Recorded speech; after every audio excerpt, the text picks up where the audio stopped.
साथियों नमस्कार। गद्य शिक्षण श्रृंखला में आपका स्वागत है। इस श्रृंखला के अंतर्गत आज हम चर्चा करेंगे रामविलास शर्मा और उनका आलोचनात्मक निबंध यथास्मय रोचते विश्वम पर। रामविलास शर्मा का यह निबंध एनसीईआरटी की कक्षा 12 की हिंदी की पाठ्यपुस्तक अंतरा भाग 2 में शामिल है। निबंध से जुड़े महत्वपूर्ण बिंदुओं पर प्रकाश डालेंगे विषय विशेषज्ञ डॉक्टर अंगद तिवारी। डॉक्टर अंगद तिवारी दिल्ली विश्वविद्यालय के श्री अरविंद महाविद्यालय में अध्यापनरत हैं। भाषा साहित्य शिक्षण के लिए वो जाने जाते हैं। उनसे चर्चा कर रहे हैं डॉक्टर वीरपाल सिंह। डॉक्टर वीरपाल सिंह महात्मा गांधी अंतर्राष्ट्रीय हिंदी विश्वविद्यालय वर्धा में अध्यापनरत हैं। भाषा साहित्य शिक्षण में उनका विशिष्ट नाम है। आइए देखते हैं उनकी बातचीत। साथियों नमस्कार। आज हम चर्चा कर रहे हैं डॉक्टर रामविलास शर्मा के निबंध यथास्मय रोचते विश्वम पर। हमारे साथ चर्चा के लिए मौजूद हैं प्रोफेसर तिवारी जी। तिवारी जी, मैं चाहता हूं कि आप विद्यार्थियों के लिए यथास्मय रोचते विश्वम पर चर्चा करने से पूर्व डॉक्टर रामविलास शर्मा के जीवन के बारे में संक्षिप्त रूप से बता दें। डॉक्टर साहब, आप जानते हैं कि हिंदी साहित्य में डॉक्टर रामविलास शर्मा की पहचान एक प्रगतिशील लेखक, आलोचक, चिंतक और विचारक के रूप में है। डॉक्टर रामविलास शर्मा का जन्म उत्तर प्रदेश के उन्नाव जिले में ऊंच गांव सानी नामक गांव में हुआ था। उसके बाद वो लखनऊ विश्वविद्यालय से अंग्रेजी साहित्य में एमए किए जी, और वहीं से अंग्रेजी साहित्य में ही पीएचडी की डिग्री प्राप्त की। कुछ दिनों तक लखनऊ विश्वविद्यालय के अंग्रेजी विभाग में वे अध्यापन भी करते रहे, लेकिन बाद में उनकी नियुक्ति आगरा के बलवंत राजपूत कॉलेज में हो गई और वहाँ पर 1943 से लेकर 1971 तक उन्होंने अंग्रेजी साहित्य का अध्ययन और अध्यापन किया जी। उसके बाद डॉक्टर शर्मा आगरा में ही स्थित के.एम. मुंशी विद्यापीठ के निदेशक नियुक्त हुए और इस पद पर रहते हुए उन्होंने उस विद्यापीठ के लिए बहुत ही महत्वपूर्ण काम किए। आगरा से मुक्त होकर डॉक्टर रामविलास शर्मा दिल्ली आ गए और दिल्ली में आने के बाद उन्होंने अपना संपूर्ण जीवन लेखन को समर्पित कर दिया। डॉक्टर रामविलास शर्मा हिंदी में एक कवि और आलोचक के रूप में प्रवेश करते हैं। आप जानते हैं कि अज्ञेय द्वारा संपादित तार सप्तक के प्रमुख कवियों में रामविलास शर्मा का नाम भी शामिल है।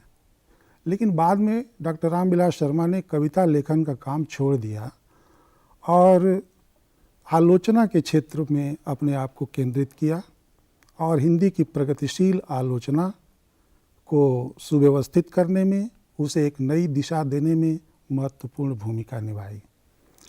डॉक्टर रामविलास शर्मा का लेखन प्रचुर है, सबकी गिनती यहाँ तो नहीं की जा सकती है, लेकिन कुछ चीज़ों की चर्चा यहाँ की जा सकती है। डॉक्टर रामविलास शर्मा ने ऋग्वेद से लेकर वाल्मीकि, कालिदास, भवभूति और तुलसी सब पर आलोचनात्मक लेखन किया है। विपुल साहित्य रचा। हाँ, और इतना ही नहीं, आधुनिक साहित्य में भी उन्होंने बहुत कुछ लिखा है। आप जानते हैं कि भारतेंदु युग पर उनका काम है जी, महावीर प्रसाद द्विवेदी पर उनका काम है, आचार्य रामचंद्र शुक्ल पर उनका काम है, इसके अलावा प्रेमचंद पर उनका काम है, निराला पर उनका काम है और नई कविता पर भी उन्होंने लिखा है। तो आप देखिए ऋग्वेद से लेकर और नई कविता तक कितना विस्तृत फलक है रामविलास शर्मा के लेखन का। उन्होंने संपादन कार्य भी किया है डॉक्टर साहब, अनुवादक भी वो रहे हैं। डॉक्टर रामविलास शर्मा संपादक भी रहे हैं और उन्होंने अंग्रेजी साहित्य से हिंदी में बहुत सारी चीज़ों का अनुवाद भी किया है। और आप देखेंगे कि डॉक्टर रामविलास शर्मा केवल संपादक या आलोचक नहीं थे जी। डॉक्टर रामविलास शर्मा एक बहुत उच्च कोटि के भाषाविद भी थे जी। आपने उनकी किताब का नाम सुना होगा, भाषा और समाज। और उनकी दूसरी महत्वपूर्ण किताब, हाँ, दूसरी महत्वपूर्ण पुस्तक है भारत के प्राचीन भाषा परिवार और हिंदी। ये पुस्तक 3 खंडों में लिखी गई है और काफ़ी चर्चित पुस्तक है। हिंदी समाज में इसे काफ़ी आदर और सम्मान के साथ पढ़ा जाता है। तो भाषाविद के साथ साथ वे एक इतिहासकार भी हैं। भारत में अंग्रेजी राज और मार्क्सवाद नाम की पुस्तक 2 खंडों में उन्होंने लिखी है और ये पुस्तक भी काफ़ी चर्चित और प्रसिद्ध रही है। इसके साथ साथ उनके निबंधों का संग्रह भी प्रकाशित हुआ है। निबंधों की दुनिया नाम से नहीं, विराम चिन्ह नाम से। विराम चिन्ह नाम से उनके निबंधों का संग्रह प्रकाशित हुआ है। इसके अलावा 3 खंडों में उन्होंने अपनी आत्मकथा लिखी है, अपनी धरती अपने लोग नाम से। तो इस प्रकार आप देखेंगे। और जो उनकी और महत्वपूर्ण पुस्तकें हैं उसमें परंपरा का मूल्यांकन, आस्था और सौंदर्य, भारतेंदु और उनका युग, प्रेमचंद और उनका युग, प्रेमचंद पे निराला की साहित्य साधना 3 खंडों में उन्होंने लिखी है, जिस पर उन्होंने साहित्य अकादमी का पुरस्कार भी मिला। तो इस प्रकार उनका लेखन अत्यंत विपुल है और हिंदी साहित्य को उन्होंने अपने लेखन से समृद्ध किया है। डॉक्टर साहब, बहुत अच्छा आपने जीवन परिचय दिया उनका। मैं ये जानना चाहता हूँ कि यथास्मय रोचते विश्वम शीर्षक से क्या मतलब था रामविलास जी का, इसके बारे में कुछ प्रकाश डालिए। डॉक्टर रामविलास शर्मा एक विचारधारा से लैस रचनाकार हैं, चिंतक हैं और विचारक हैं। अन्य लोगों की तरह वो ये नहीं मानते हैं कि जो कुछ समाज में हो रहा है साहित्य में उसी की अभिव्यक्ति होनी चाहिए। विचारधारा से लैस कोई भी जो रचनाकार होता है वो अपनी रचनाओं में दिशाओं का निर्देश करता है। जैसे मान लीजिए, उदाहरण के तौर पर अगर आप किसी कैंडल को जलाते हैं तो उससे भी प्रकाश होता है, परंतु कोई पूछे आपसे कि उस प्रकाश की दिशा क्या है तो आप ये तय नहीं कर पाएंगे कि प्रकाश की दिशा क्या है। लेकिन अगर कोई टॉर्च जलाता है तो उससे भी प्रकाश होता है, लेकिन उसकी दिशा निश्चित होती है, तय होती है, वो बताती है कि हमें किस दिशा में जाना है। उसी तरह जो विचारधारा से लैस रचनाकार होता है उसकी रचना में दिशा निर्धारित होती है।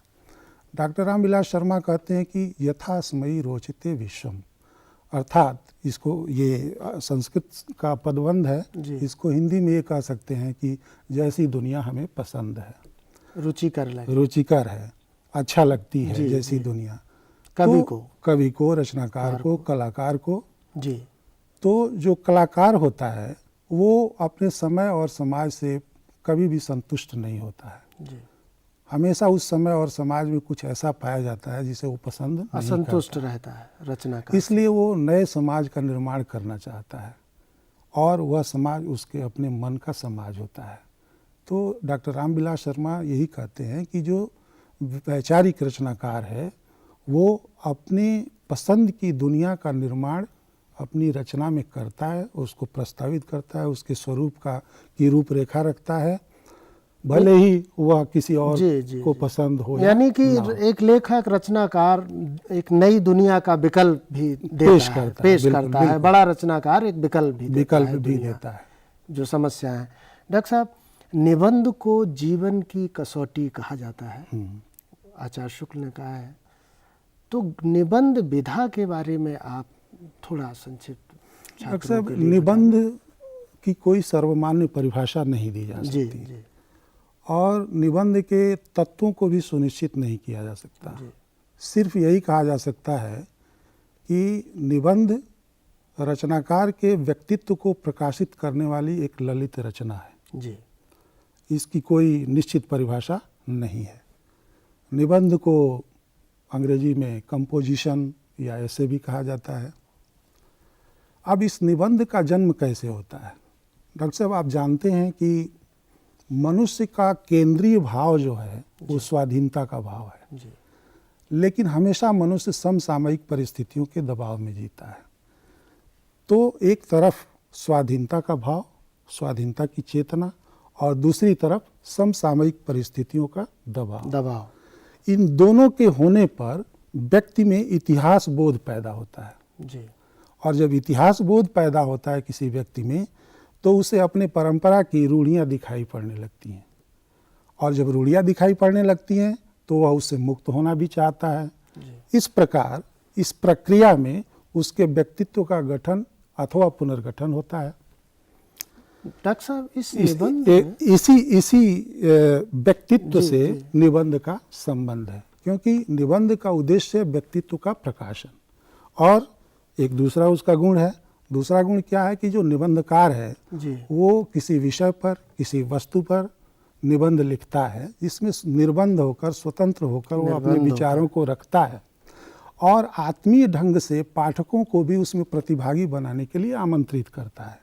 तो इसलिए निबंध के दो मुख्य गुण हैं, एक तो व्यक्तित्व का प्रकाशन और दूसरा सहभागिता अथवा प्रतिभागिता। अब इसमें एक चीज़ और मुझे बताना है आपको कि चूंकि निबंध का प्रमुख गुण व्यक्तित्व का प्रकाशन है और निबंधकार तो अनेक हैं, इसलिए सबके व्यक्तित्व भी अलग अलग हैं, और जब सबके व्यक्तित्व अलग अलग हैं तो जाहिर है कि उनके निबंध की शैली और भाषा भी अलग अलग होगी। तो इसलिए निबंधों की कई श्रेणियां बताई गई हैं। मैं 3 श्रेणियों का उल्लेख करना चाहूँगा। एक तो है समास और व्यास शैली, दूसरा है तरंग शैली, और तीसरा है धारा शैली। जिन निबंधकारों के विचार और भाव अत्यधिक संगठित होते हैं, जिनका अध्ययन व्यापक होता है, जिनका अनुभव गहरा होता है और जिनका पर्यवेक्षण भी व्यापक होता है, वे समास और व्यास शैली का उपयोग करते हैं। आचार्य रामचंद्र शुक्ल और आचार्य हजारी प्रसाद द्विवेदी के निबंधों को समास और व्यास शैली के अंतर्गत ही रखा जा सकता है। इसीलिए उसको बंधा हुआ कहते हैं, निबंध बंधा हुआ।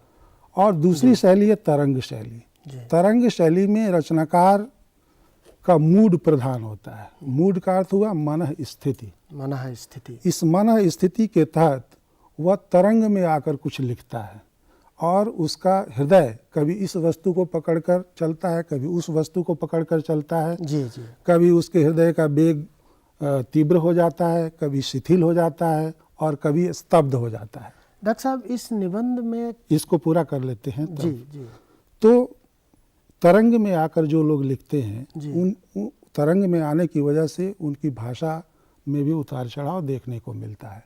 और तीसरा है धारा शैली। धारा शैली में निबंधकार के भाव की गति और स्तर आद्योपांत एक जैसा विन्यस्त होता है, इसलिए उसको धारा शैली कहते हैं। डॉक्टर पूर्ण सिंह का जो निबंध है उसको हम इस कैटेगरी में, इस श्रेणी में आचरण की सभ्यता। हाँ, आचरण की सभ्यता, मजदूरी और प्रेम, और उनके जो 4-5 निबंध हैं उनको हम इस श्रेणी में रख सकते हैं। डॉक्टर साहब, इस निबंध में कवि ने लेखक की तुलना प्रजापति से क्यों की है? क्या कहना चाहता है लेखक इस निबंध में? देखिए, हिंदू धर्म में 3 देवता प्रमुख माने गए हैं, ब्रह्मा, विष्णु और महेश।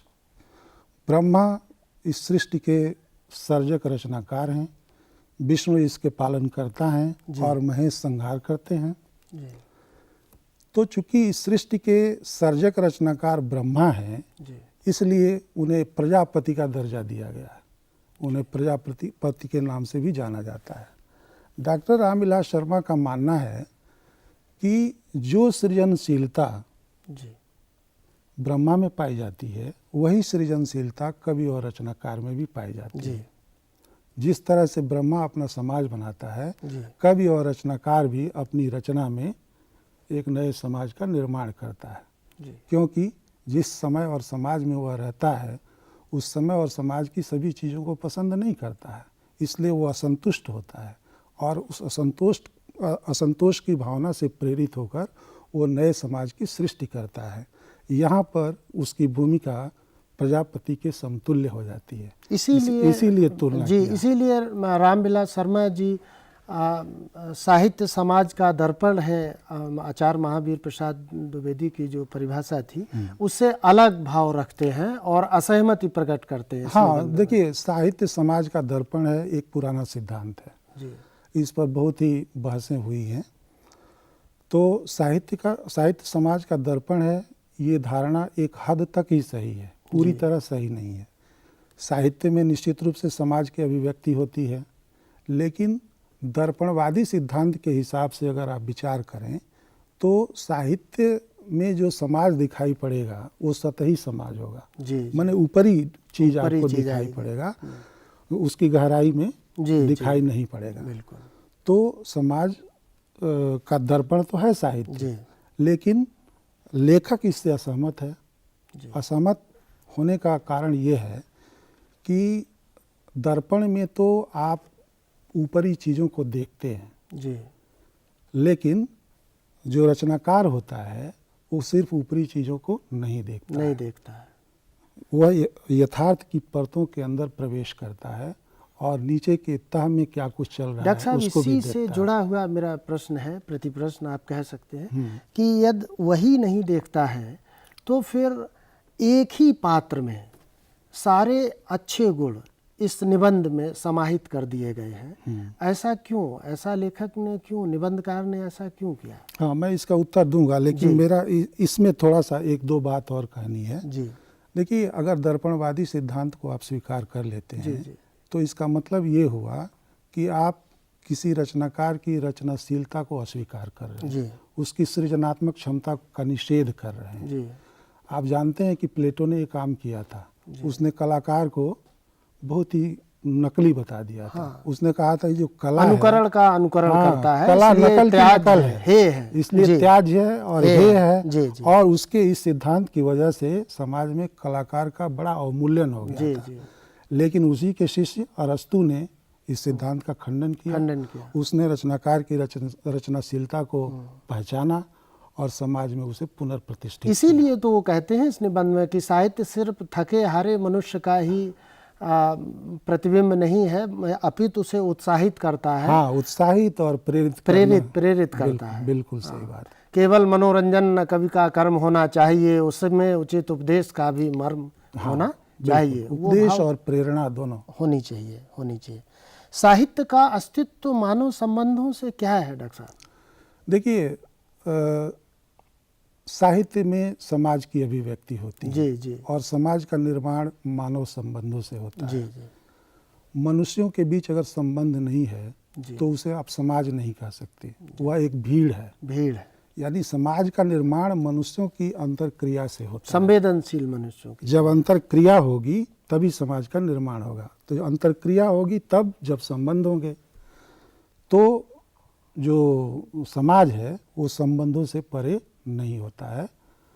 लेकिन कई बार ऐसा होता है कि ये संबंध बहुत रूढ़ हो जाते हैं। जी जी और समाज भी रूढ़ हो जाता है, एक पिंजरे की तरह समाज बंद समाज हो जाता है। उस समय जी उस बंद पिंजरे में जो पंछी होता है उसकी तरह मनुष्य भी तड़पड़ाने लगता है, उससे मुक्त होने की कोशिश करता है, चाहता है। उसी समय कवि जो है उसकी मुक्ति का गीत गाता है, उसे प्रेरित करता है। यानी जीवन के विकास में साहित्य की अप्रतिम भूमिका है। बिल्कुल बिल्कुल। हाँ, बहुत बड़ी भूमिका है। डॉक्टर साहब, 15वीं-16वीं सदी में साहित्य के बारे में इस निबंध में जो लिखा गया है, संक्षेप रूप में 15वीं-16वीं शताब्दी का क्या जो योगदान है? हाँ, 15वीं-16वीं शताब्दी का जो समय है भारतीय समाज में सामंतवाद का समय है। और सामंतवाद की दो नियामक शक्तियां हैं, वर्ण और धर्म। जी। इस वर्ण और धर्म की वजह से समाज एक बंद समाज हो गया था, जिसमें मानवता करा रही थी, छटपटा रही थी। इसी वक्त भक्ति आंदोलन का शुरुआत हुआ और भक्ति आंदोलन के कवियों, सूर कवि, बहुत अच्छा डॉक्टर साहब आपने मुक्ति के गीत गाए, उसके बंधन को तोड़ा और मानवता को राहत मिली। डॉक्टर साहब, इसमें एक शब्द आता है पांचजन्य। पांचजन्य से लेखक का क्या आशय है? पांचजन्य श्री कृष्ण के शंख का नाम था। जी। आप जानते हैं कि महाभारत का युद्ध कुरुक्षेत्र के मैदान में हुआ था और यह युद्ध 18 दिनों तक चला।